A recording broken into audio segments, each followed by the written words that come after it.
Greetings and welcome to In the Loop Weekend Ag Talk, brought to you by Alphen Insurance Agency, the home of Policy Plus. We hope you've all had a good week. Let's jump over to the markets and see how things finished up on Friday afternoon. May corn finished the week after an up and down week at 663 and a quarter. December corn finished out at 548 even.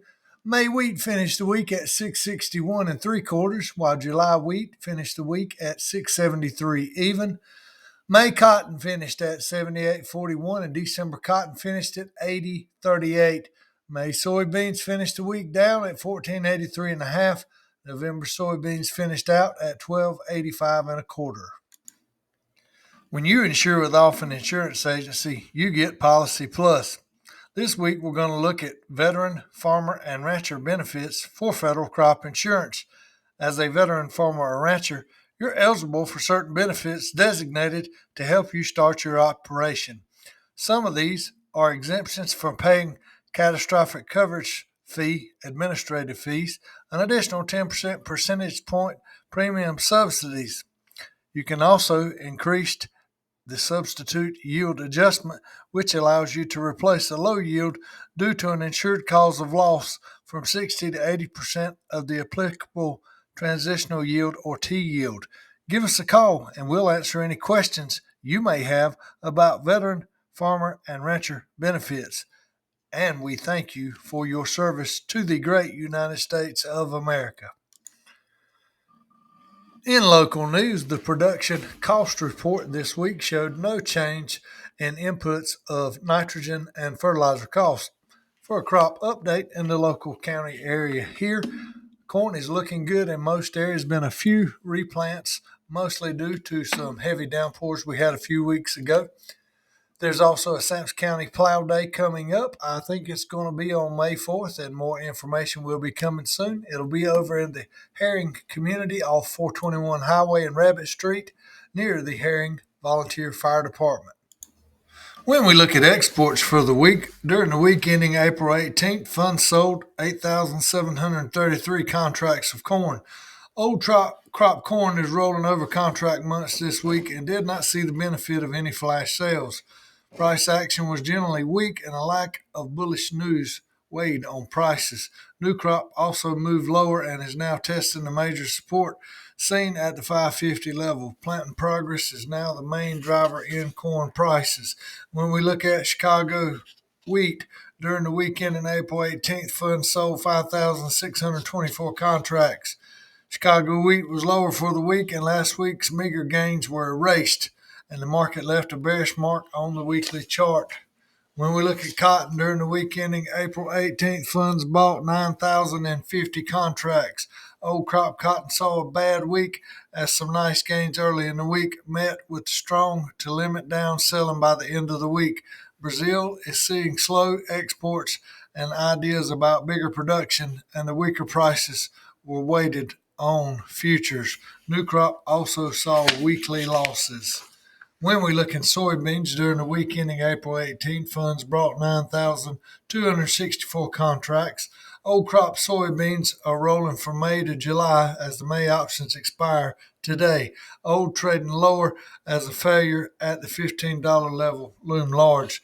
The U.S. was seen buying 2 cargoes of soybeans from Brazil as prices there have dropped. Brazil also shipped 500,000 tons to Argentina as the drought has left a shortfall from crushers. Brazil has also seen softer demand from China. New crop also moved lower as prices moved below the $13 level. When we look in feeder cattle during the week ending April 18th, funds brought 1,513 contracts. May feeder cattle moved higher for the fourth straight week. Front month feeders are now at the highest level since 2015. Prices for feeders hit a high of $245.20 per hundred in October 2014 when prices experienced the fallout from 2012's drought. October 23 feeders are trading at $233.90 and a challenge of the all-time record can happen. When we look in cotton news for the week, this is from an article in Cotton Grower Magazine by Jim Stebnin. USDA released its April 2023 World Ag Supply and Demand WASDE report. Here's a monthly summary for cotton. 22-23 cotton supply and demand forecasts show higher exports and lower ending stocks relative to last month, with production and domestic mill usage unchanged. Export forecast is raised to 200,000 bales to 12.2 million based on a pace of recent sales and shipments. Ending stocks are now forecast to be 4.1 million bales, equivalent to 29% total disappearance. The marketing year price received by upland cotton producers is projected to average 82 cents per pound, a decrease of 1 cent from last month. When we look at the global balance sheet, higher production and reduced trade are continuing higher ending stocks. World production is forecast at 829,000 bales, higher than March, as a 1 million bale increase for China more than offsets a lower Brazilian crop. World 22-23 ending stocks are projected 867,000 bales higher, with the largest increase in India. On the export side, higher U.S. and Australia exports are more than offset by a 550,000 bale reduction for Brazil and a 400,000 bale reduction for India. When we look at other cotton news, USDA research developed natural washable cotton antimicrobial cleaning wipes. Cotton Grower Staff article says the most antibacterial wipes, which are predominantly made of synthetic fibers, are like polyester and polypropylene, are discarded after single use and end up in landfills where they stay for hundreds of years and become a source of environmental microplastic fiber pollution. But researchers at USDA Ag Research Service recently developed sustainable, machine washable antimicrobial wipes that can be used at least 30 times for cleaning hard and non porous surfaces. Looking forward to hearing more about this development. Not much in world news this week in Argentina and Brazil. We'll keep an eye on weather over there and production as we move into next week and give you the first available updates we get from that region. Now to my favorite part of the program when we go to the community spotlight. This week we're going to talk about the boys of summer, baseball in rural America. In the beginning, Abner Doubleday established the rules for baseball on a field outside Cooperstown, New York in 1839, and the future Civil War general saw that he had made what he had made, and it was good. Historians have challenged not just facts, but interpretations too, like the one that in its early days, baseball was a rural pastoral game. By focusing on the development of baseball in and around New York City during 1840s and 1850s, they have argued that it was actually an urban pursuit. Still, historian David Vogt argues the American pastime has a long rural and small town history. Baseball came along at the right time to satisfy farmers' insatiable appetites for achievement in a world of change, he writes.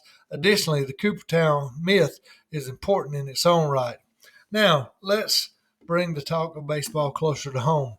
Every year around this time, baseball parks light up at night for the youth kids all across America. Time to play ball.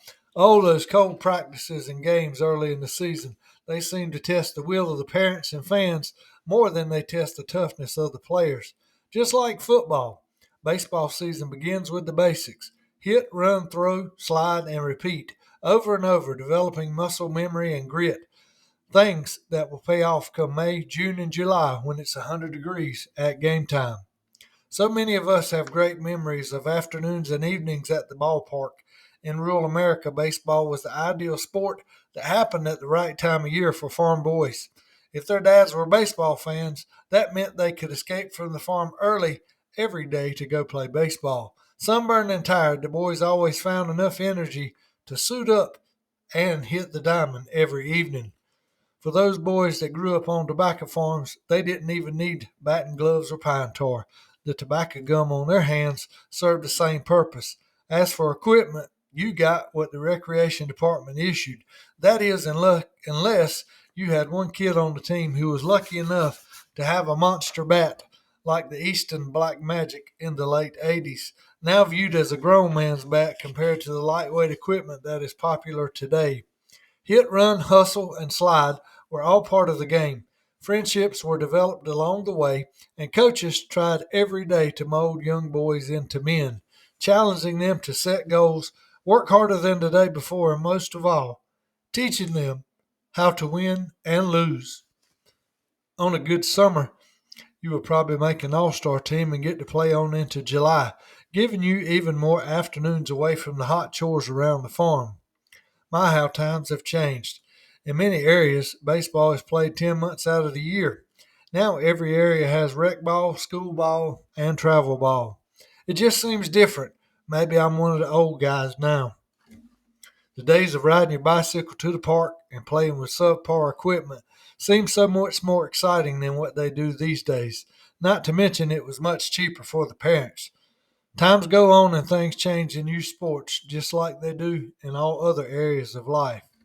Like I said, when we did the football focus, us old timers must keep telling the stories of how things used to be, or history will be lost.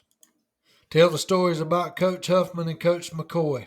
Laugh and cry when you talk about Craig Johnson and Brian Wood and the accident at third base back in 1983. For those baseball history buffs out there, this was 1 week before the infamous George Brett Pine Tar incident. And last but not least, relived the glory days of the 1990 State 4A Championship. Every community has their stories. Just change the names and the dates and tell your stories every chance you get. Good times with good people. Baseball will always be the greatest game to me. I'm glad I grew up in a small town and got to play the game with some of the best. It helped mold me into the man I am today. Long days in the tobacco fields and in the woods baling pine straw, plus nights at the field taught me so much. If you have kids playing baseball today, do them a favor. Get them out of the house and off the games and television. Have them get a job with a local farmer or agricultural business in the area and let them play ball in the evenings. I promise you, they'll thank you when they're an old man like me. 'Tis the season to play ball. Go Cubs. Well, folks, that about wraps it up for this edition of In the Loop Weekend Ag Talk, brought to you by Alphen Insurance Agency, the home of Policy Plus. Thank you to all the farmers who help feed and clothe America and the world. Y'all have a great weekend, and remember, don't forget about mental health. Focus on making time for yourself and making yourself available for others. Thanks for tuning in. We'll talk to you next time.